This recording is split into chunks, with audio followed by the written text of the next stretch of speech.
Assalamualaikum warahmatullahi wabarakatuh. Perkenalkan, nama saya Revi Adianvika. NIM saya 2892150091.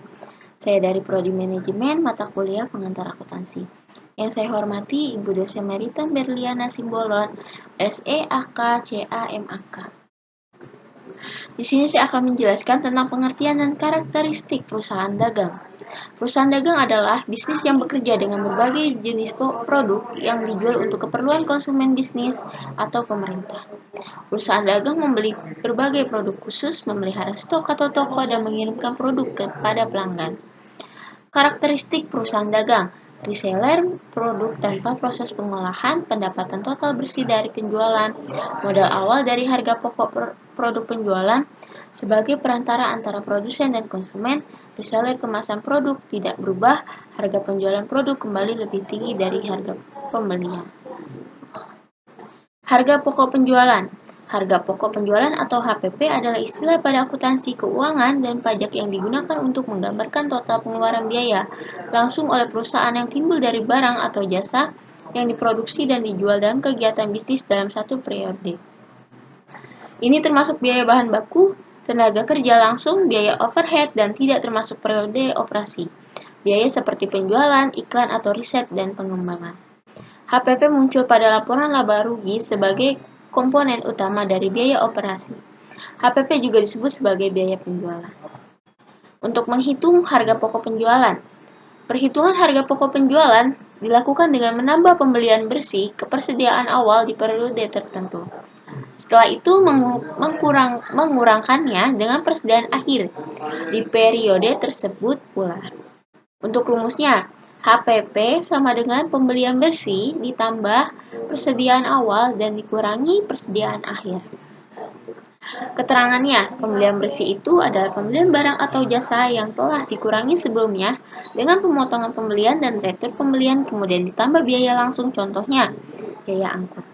Persediaan awal, jumlah persediaan barang yang ada di gudang dalam periode awal, misalnya awal tahun atau awal bulan. Persediaan akhir, jumlah persediaan barang yang ada di gudang dalam periode akhir, misalnya akhir tahun atau akhir bulan.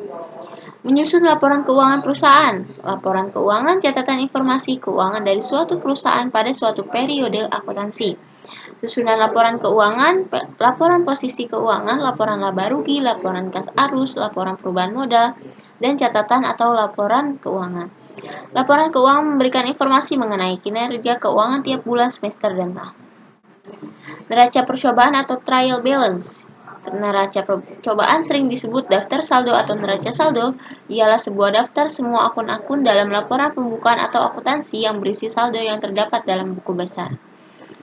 Laporan laba rugi, income statement atau profit dan and loss statement. Laporan laba rugi bagian dari laporan keuangan suatu perusahaan yang dihasilkan pada suatu periode akuntansi yang menjabarkan unsur-unsur pendapatan dan beban perusahaan sehingga menghasilkan suatu laba atau rugi bersih. Fungsinya menunjukkan kinerja keuangan perusahaan dan adapun unsur-unsurnya: pendapatan dari penjualan, laba rugi kotor, laba rugi usaha, laba rugi sebelum pajak, atau laba rugi bersih. Ini untuk contoh laporan laba rugi per 31 Desember. Untuk pendapatannya di sini ada 200.035.900 rupiah. Harga pokok penjualannya 200.012.310 rupiah. Laba kotornya 23.590.000 rupiah. Untuk biaya operasionalnya, biaya pemasaran 3.260.000. Untuk biaya administrasi dan umum 11.250.000. Ditambah hasilnya itu 14.510.000. Laba kotornya 23.590.000, biaya operasionalnya 14.510.000. Sama dikurang yang hasilnya itu laba usahanya 9.080.000. Pendapatan lain-lainnya 0, laba sebelum bunga dan pajaknya itu 9.080.000 ditambah bunga 47.180.000, Laba laba sebelum pajaknya itu 56.260.000, pajaknya itu ada 3.971.000 dan total laba bersihnya itu 52.289.000 rupiah.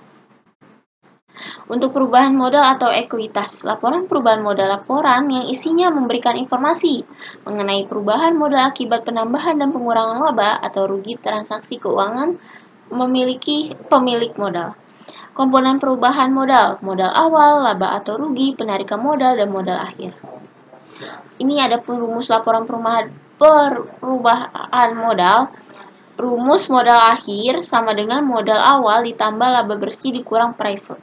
Namun jika saldo rugi, rumus yang digunakan adalah rumus modal akhir sama dengan modal awal dikurang rugi bersih ditambah private.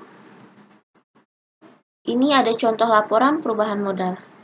Untuk PT ABC untuk periode yang berakhir 31 Desember 2011. Neraca balance sheet, bagian dari laporan keuangan suatu entitas yang dihasilkan pada suatu periode akuntansi yang menunjukkan posisi keuangan. Neraca terdiri dari 3 unsur, aset sama dengan liabilitas ditambah ekuitas. Ini untuk contoh neraca, laporan neraca PT Sukses Gemilang pada saat 31 Desember 2019 sebagai berikut. Sekian dari saya, kurang lebihnya mohon dimaafkan. Billahi taufiq wal hidayah. Assalamualaikum warahmatullahi wabarakatuh.